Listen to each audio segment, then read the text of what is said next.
I'm just here to watch you die, 47. Finish it.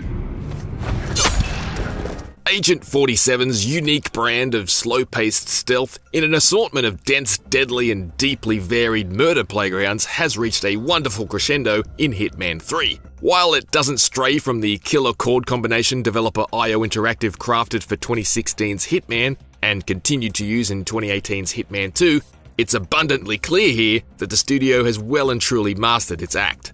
With some of the most surprising and imaginative levels in the series so far, Hitman 3 may feel largely familiar to its two most recent predecessors, but just thinking of the hours upon hours of chaos, carnage and cruel comedy that each of its 6 outstanding new maps will produce makes me giddy.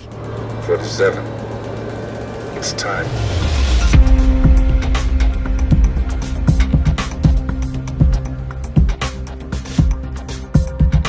This final chapter of IO's World of Assassination trilogy that began with 2016's Hitman might be better thought of as an expansion than a sequel. If you've bounced off Hitman before, particularly in the last 5 years, know that there's been no big reinvention of the bald bloke's blueprint in Hitman 3.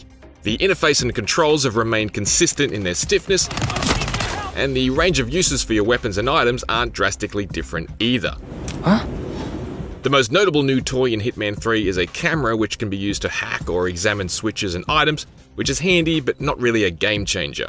The true strength of Hitman 3 then is found in its maps. All 6 of Hitman 3's levels are amongst the strongest of the series, so much so that it's hard to pick a standout favourite. Things get off to a fairly stunning start with 47 parachuting onto the world's tallest building in Dubai and infiltrating its opulent interior. But that high bar is maintained throughout.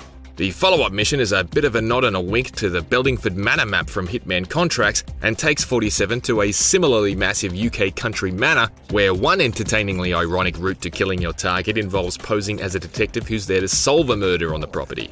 Can you tell me where you were yesterday evening? Oh, you're wondering about my alibi, Mr. Detective. From there, it's off to a massive German rave for a mission that oozes atmosphere and puts an interesting twist on hunting down your 5 targets amongst the throngs of sweaty 24-hour party people.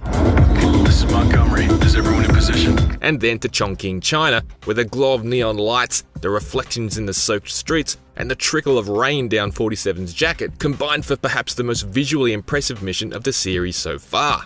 The next stop is an Argentinian vineyard that reminded me of Blood Money's excellent A Vintage Year map, only vastly bigger. And then the finale is a fabulous surprise unlike any Hitman mission to date, and one which I sincerely hope isn't spoiled for you. It's tricky to speak about these locations in too much detail without ruining the thrill of strolling through them and revealing massive new areas you had no idea existed. But these environments are truly some of the most memorable and remarkable maps IO has ever created. From the intimidating verticality on display while perched on the outside of the highest skyscraper in the world, to the rustic charm of Thornbridge Manor.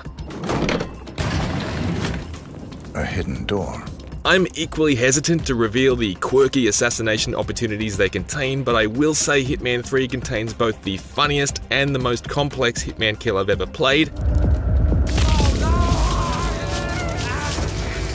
and at least one of the most dastardly, and there are still many I haven't got to yet.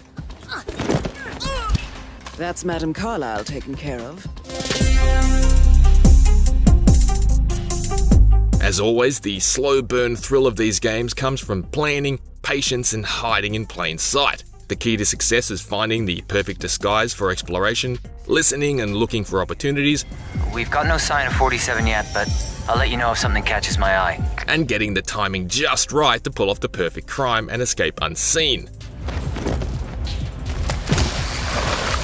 It's an unapologetically single-player experience that rewards rational thinking over rushing.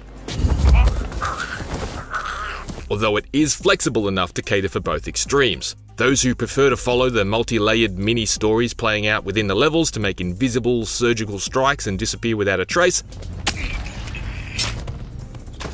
And those who like to improvise and leave behind piles of dead and unconscious men in their underpants. You can get away with all of this because the often hilariously naive AI is still as easy to exploit as ever. Of course, tricking the dopey guards and civilians with unexpected distractions and suspicious items has emerged as such a fundamental part of the puzzle solving in the current Hitman trilogy, and I've actually grown to love these dumb bastards over the years. These folks won't even blink an eye at a severe-faced stranger who's wearing the clothes of a man they've very recently had a conversation with. Hey there, you can go right in. And while that does rob stealthy victories of believability at times, this kind of suspension of disbelief is simply necessary for Hitman to function. Perfect timing. Your clearance just came through. And as grim as the murder-for-hire premise seems on the surface, this has always been a cheekily self-aware series that relishes in a general degree of silliness and gallows humour. That there will be consequences if word gets out that Madame Carlyle is still alive. I'll consider her dead when I leave. These great levels are linked together by the conclusion to the Limp story arc that kicked off in 2016. While this hackneyed story of competing shadow organizations is unlikely to have Netflix power brokers sprinting to the nearest checkbook, it's nice to have it wrapped after 5 years, even if it's been entirely inessential to my enjoyment of the levels themselves. Now at least we'll be able to move on to something that's hopefully a bit different. Maybe it's time for a change. Whoa! The biggest advantage of there not being any revolutionary changes in Hitman 3 is that owners of Hitman and Hitman 2 can carry over their levels and progress to Hitman 3. There's a certain tidiness to rolling the trilogy into a single product that I really like, and I admire IO's commitment to keeping the previous game's content alive like this. On Xbox Series X, this is mostly seamless. As an owner of both previous Hitman games on Xbox One, Hitman 3 was automatically augmented with all the previous maps, although the progression carryover functionality wasn't operational for me at the time of review. The PC situation is hindered somewhat by the shift from Steam to the Epic Games Store, though IO has got on the record that an import feature will be available within weeks. It's also proven to be a little unruly on PlayStation 5. Despite having both previous games installed, Hitman 3 is directing me to further downloads to allow access, neither of which are available at the time of review. The lack of native support on PSVR and PS5 also meant I had to download and install the PS4 version of Hitman 3 alongside the PS5 version, which is a bit of a messy solution, but that's really on Sony rather than IO. For its part, IO provides a free digital copy of the PS4 version to all who buy the PS5 version, so nobody misses out. When you get it up and running, Hitman in VR is worth a dabble if you own a PSVR, though really only to experience its general slapstick goofiness firsthand. You have to play with a DualShock 4 because the Move controllers just don't have enough buttons, and while it can generally handle melee attacks, the shooting experience is really quite cumbersome and imprecise as a consequence. The end result is a system that winds up marooned halfway between full motion controls and traditional controls, which I found regularly brain-bending and occasionally stomach-churning. Get away from me, you creep! There's no denying that getting to access all of Hitman and Hitman 2's levels in VR is incredible value, but it's really not the best way to play. Also you can attack people with a fish. Felt worth a mention. Command, anybody there? Warning. Core shut down. Temperature critical. Rich, rewarding, and highly replayable, Hitman 3 is a superb installment of IO's idiosyncratic but much-loved stealth series. The fundamentals haven't changed since 2016, but its collection of outstanding maps makes for a refined, reliable, and robust curtain closer to the current Hitman trilogy. 6 maps may sound slim, but each one is huge and designed to be played several times over, and even then it's very unlikely you'll have uncovered all of its creative and surprising assassination opportunities. There really isn't a weak one in the bunch.